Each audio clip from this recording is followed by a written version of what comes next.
and shattered many windows in the nearby suburb of Devonport.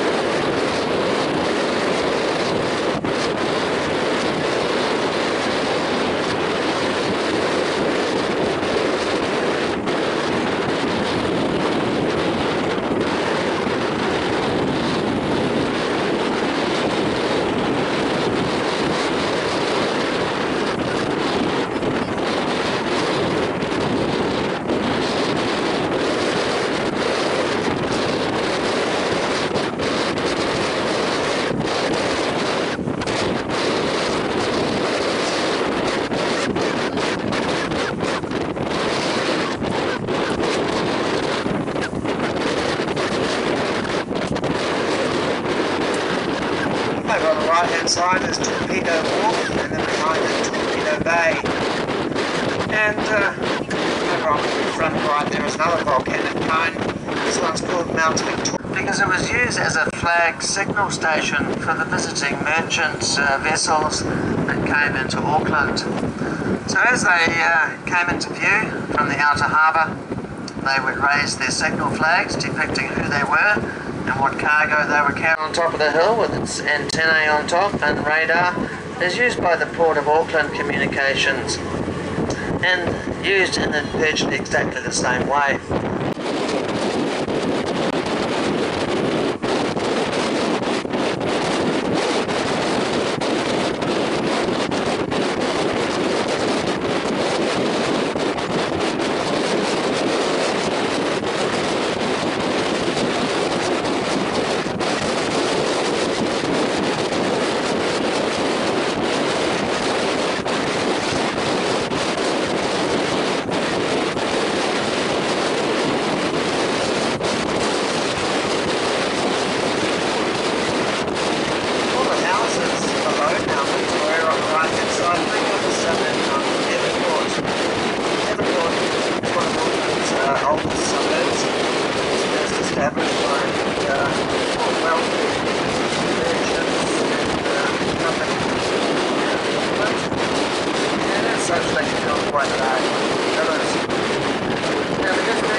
By the Historic Places Trust. So if you own one of these houses and you want to do some renovations, you have to apply for resource consent to make sure that you're...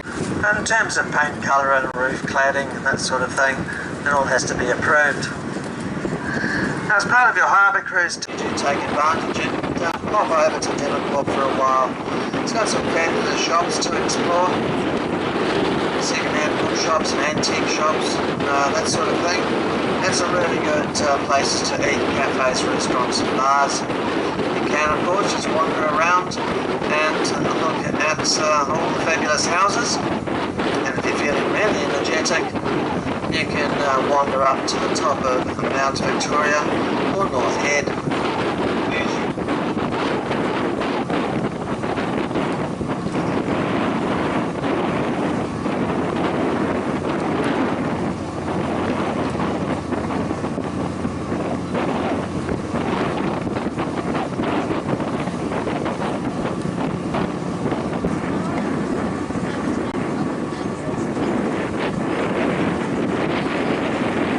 It's also home to the Calliope Dry Dock, which is over on the right hand side by the large yellow crane. You can see one of the naval vessels in the dry dock at the moment. That is the Endeavour, which is our fuel tanker. Now, our Navy is not set up really for defence purposes. They do have artillery and guns, etc., but predominantly our Navy is used for peace time exercises, any disaster relief in the South Pacific, and they're also responsible for one of the largest areas of ocean in terms of search and rescue. Our area of responsibility extends halfway across the Pacific Ocean to South America, all the way down to Antarctica, halfway across the Tasman Sea to Australia, and right up into the South Pacific, taking in the small Pacific countries like the Cook Islands, Tonga, Samoa, etc. So it's a vast area of ocean.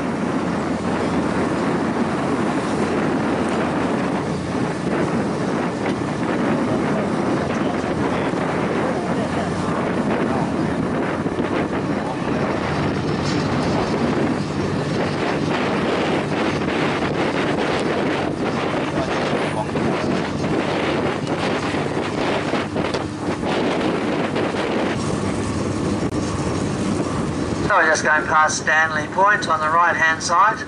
As you can see, some of those houses up there enjoy some fabulous views of the inner harbour. And when the British Navy was based here, they would anchor out where we are now, as this is quite a deep part of the harbour. And sometimes for gunnery practice they would fire their cannonballs at the cliff face just to determine the gunner's accuracy.